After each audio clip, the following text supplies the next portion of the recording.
we've all been hearing more about health and well-being, but it's been kind of tips and tricks and stuff like that. So we convened a group of leaders in July of 2015 to just ask the question, is there more that we should be looking at? And that's what launched the project. And then how did you get involved? Was that just you're part of this? But he's the subject matter expert, so we needed somebody who actually knew the research behind it and could direct us in the research. Yeah, my research, I've been doing research in this area looking at the effect of workspace on people's health and their well-being and performance for decades. And so as we began our exploration over the 2-year period when we were working on the book, we started to realize there's a really big difference between wellness and well-being. And that was when we realized that wellness is, and when you look at wellness programs and the money that's being spent on it, they're really attempting to fix existing health problems. They're waiting, things are already broken by the time that they're trying to do something about it. And we realized that we needed to reframe the problem and think about it in terms of well-being. And well-being is, you're looking at people's emotional state, their cognitive state, and their physical state. You're taking the whole of them, even looking at their family and their community. It's a much larger context, but the idea of well-being is to try to change people's behaviors that are leading to these problems with their health, but get to them before they're already sick. The first two things that we needed to do is figure out, so what problem is wellness trying to solve? And two, how effective, what's a wellness program and how well does it do? So that led probably the first half of our research and uncovered things we didn't expect. I mean, it totally scary things, and it flipped our research completely, and we had to really see, do we really want to go down this road? Are we capable of really challenging the wellness industry? And so that was kind of the motive. What were some of these scary things? So here's the scary stats. 50% of our population has some form of chronic disease. So that's diabetes, heart conditions, all these different things. Obesity. That's 50%, and it's rising at a 7% compounded rate every year, and we haven't slowed it down for decades. We just haven't slowed it. So that's driving all the cost that we see. So if you take that curve, what that means is that within the next 10 years, we will double our health costs, which are already 18% of GDP. I literally came away from that shaken from the meeting, because I saw for the first time in my whole life, here's an existential threat. Here's a threat that could kill the economy, create social disruption. That's what Dr. Roizen says, if we don't solve this. And it's on YouTube, and you can go see his presentations. So we came back and said, okay, wellness is supposed to be the solution. Let's figure out what it's doing or not doing. And so that led us into the next part of the research. Very cool. And so with that in mind, what did you find out? How are we going to be able to change workspaces to make people better? It's all about the nudge. It's all about the nudge, right. So here's the thing. So we've been set up for about the last 70 years, since the 60s when this became kind of a business issue and we had preventative health programs. We've been using a tactic that just hasn't worked. And the tactic is that if I give you enough information about what you're doing bad, that smoking's bad, eating bad food is bad, and I give you an incentive on your insurance or something like that, that you will change your behavior. It doesn't. Yeah. And less than 15% of people even participate in wellness programs. So our question was, and this is where Dr. Mike's research comes in, what's the alternative? How can we, number one, create a healthier environment, and two, shift behavior to healthier behaviors? And that brings kind of Dr. Mike's research into this. So we were really inspired by Richard Thaler's work. He wrote a book in 2008 called The Nudge. And it really was encapsulated a career's worth of his work. He just received the Nobel Prize for Economics last fall for behavioral economics. And it's all about designing policies and programs that nudge people to making good decisions, whether it's about their finances and investing or their health or other sorts of things. He's been doing this work with governments for many years, for decades. Yeah, several decades. And so The idea of a nudge is really very simple. It's, if you look at the choices that we make each day, he calls it a choice architecture, and so, which I kind of like that idea because we like space and architecture. So choice architecture is just, you might have 1 or 2 or 3 choices about a particular thing that you need to make a decision on. And so a nudge simply helps you, makes it easy for you to make the choice that's in your best interest. It doesn't reduce choices or options, but it just, or it could add another choice, but it's always about making the right choice easy to make. And so one example that is really kind of famous is that he redesigned the investment, the 401k policies for companies. It used to be you had to opt in. So you sign up, and you have to fill out all this paperwork and make these investment decisions, and so participation rates were very low. And what they did was him and his team redesigned the 401k plan so you had to opt out. So when you sign up, when you join the company that day, you're in it. You're already all signed up and you have investments at a certain level and everything. So participation rates in 401k plans went up from 30% to something like 90% or something like that. So he redesigned the choice architecture. It was a nudge. That's just one example. So we've kind of built on that in the book. Yeah, and Google uses those nudges. So if you go into their micro kitchens, which are real popular kind of work and hangout and connecting spaces, their refrigerators that have the beverages, they have glass fronts. The top half is clear glass, and so it's got Fiji water, coconut water, kombucha, things you find in California, mostly. But the bottom is frosted glass, and you can see little red, circle, a burgundy circle, so you can see these cans of soft drink. So the whole idea, as Dr. Mike was saying, is you don't take the option away, but you have to think, you have to be intentional. And behavioral economics works on the premise that 80% of the time we're kind of in a path of least resistance, default mode. So make the healthy choice the default choice. Don't be paternalistic and take away. So if you want the Snickers bars, you got to go find it. And Google did an interesting M&Ms experiment in New York. And so they put the M&Ms in a frosted jar. They put like nuts and fresh fruit in clear jars. In 3 months' time, they reduced the number of M&Ms by over 3 million. There's 3.4 calories per M&M.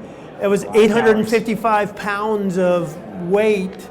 So there's lots of things you can do. 12-inch plates to 9-inch plates. Getting up, putting the water at the end of the hall so you get up and you move.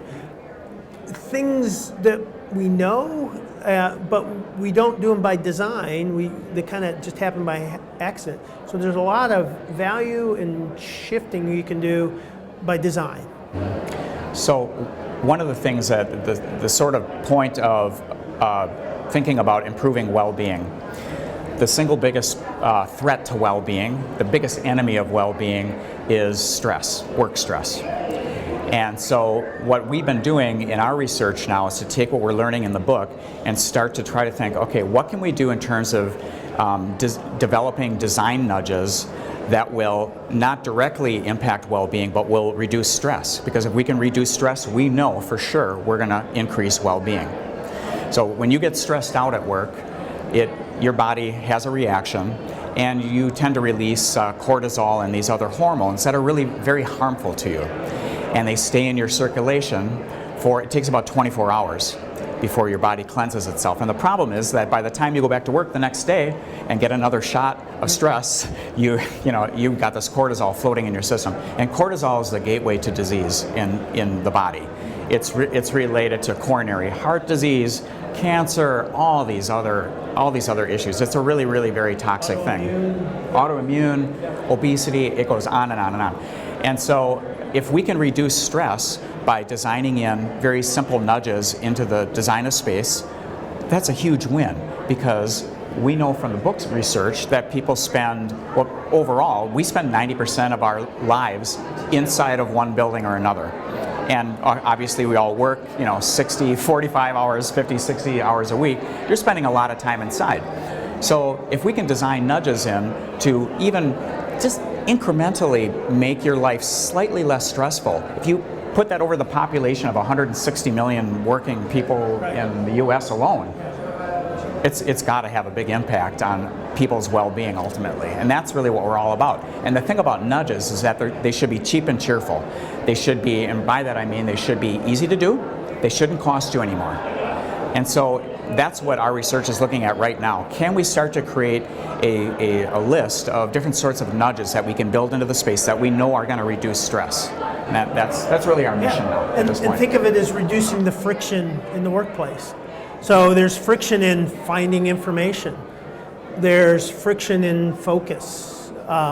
So this is a lot of the work that Haworth is doing, is looking at these environmental ways to just make getting from point A to point B easier, connecting better with people, finding the information you need, making it more accessible. And that reduces a lot of that kind of built-up stress. There's a book that came out just prior to ours, and Dr. Jeffrey Pfeffer was part of our research too. He's in Stanford, and he wrote a book called Dying for a Paycheck. And in his work, he said stress is the number one problem in the workplace. Work is now the 5th leading cause of death.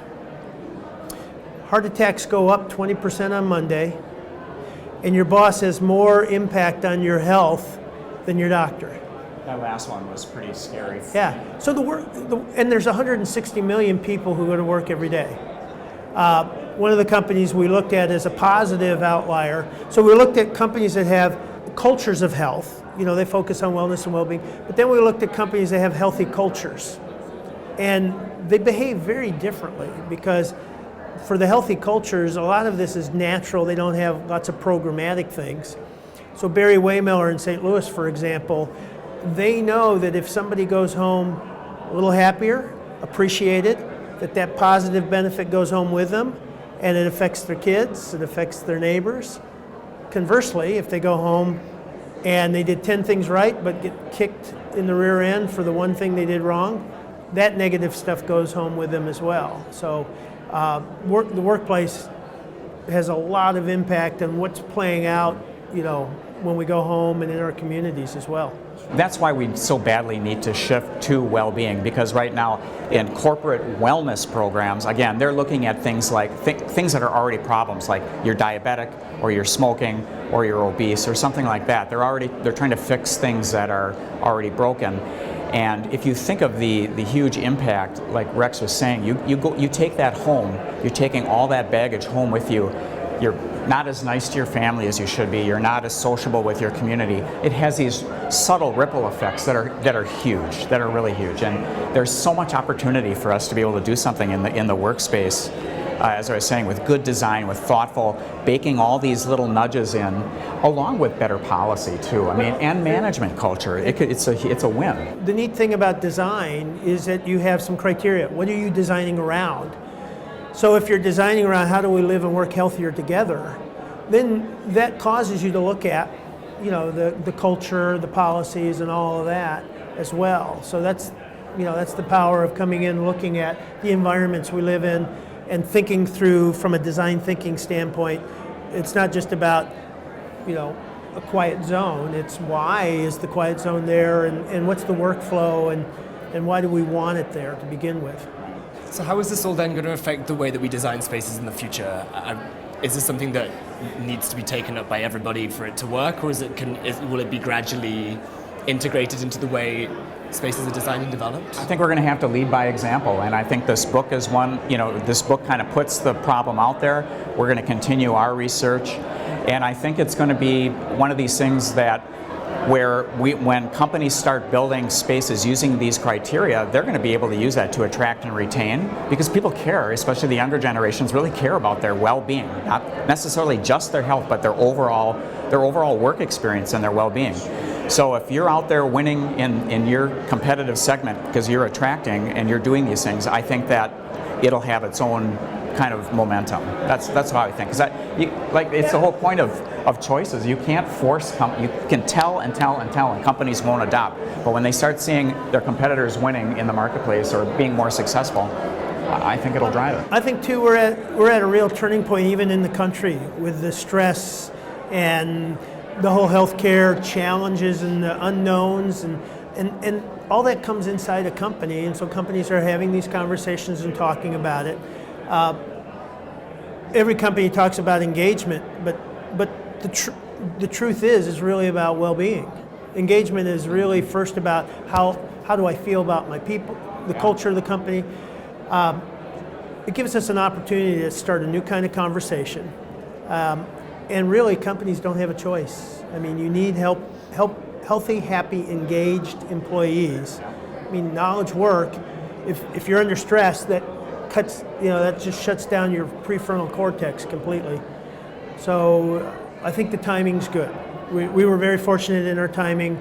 I think the research was good. We had 100 experts involved, and we had organizations like the Cleveland Clinic and the Mayo Clinic and Kaiser Permanente, Vanderbilt Children's, Texas A&M's, Center for Public Health. We're just fortunate. I mean, It was really good timing. Yeah, the timing and the people that came together were really good. I'm interested to know what kind of role technology plays in all of this, because that's also something that's come to the fore around the same time. How can we use technology in the way that we design spaces, or how do we incorporate it into the spaces to be able to achieve the things that you guys have been talking about? Well, I think it all goes back to, as we see technology become infused in the workplace, there's two sides of that coin. There's technology that's used to help the building owner or the managers manage the space effectively. It's more around space utilization and things like that. But there's a whole other part that's actually going to be 10 times bigger than that, and that's creating a user experience. And so, the app on your phone, or it'll know where you are, your space will remember you, but not only that, it'll probably also start to integrate your physical health, your physiology and your responses to the workspace, and could help to optimize that space in real time to your needs. So it's very exciting. I mean, the sensor technology is getting very close to being able, I can pull out my phone, and if I have certain health issues, the sensor technology will say, look, you can't be in this environment. The CO2 levels in here aren't right, or the VOCs are something you're sensitive to.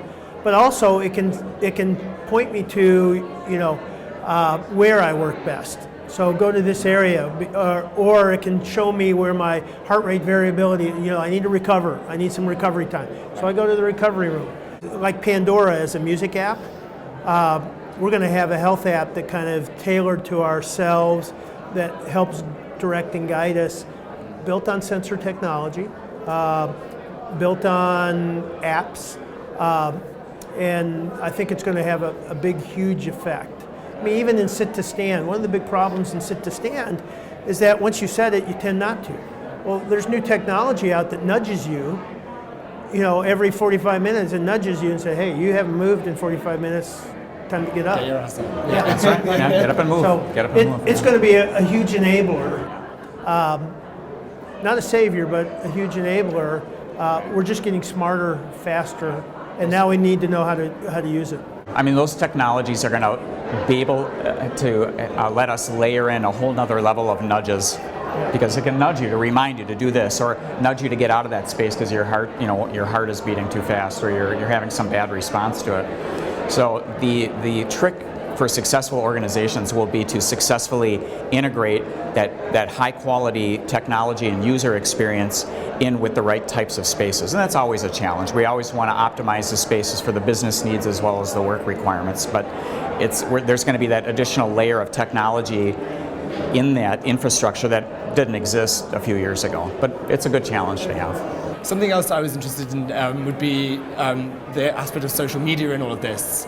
How that kind of is that detrimental to the office space? Is it beneficial to have all this other stuff going on around you while things are happening? Yeah, I think social media is becoming so integrated in with our work experience. I know that there were companies not too many years ago that were blocking sites like Facebook. I mean, they really were doing things like that, and now that would be so strange to even think about doing. But especially in the way we're going to market. Everybody's using social media, so it's just kind of a part of the work experience, and it's become a part of how employees connect, and you could not anymore cut that out of the work experience, in my opinion. But companies are now finding that they're having to provide life skills because the college kids coming out really aren't equipped with lots of life skills. So companies like Cummins, they teach gratitude or forgiveness. They teach how to budget. They teach when to shut down the TV at night, have a digital sunset. So that's part of the challenge too with all the social technology. You will check your phone on average 150 times a day.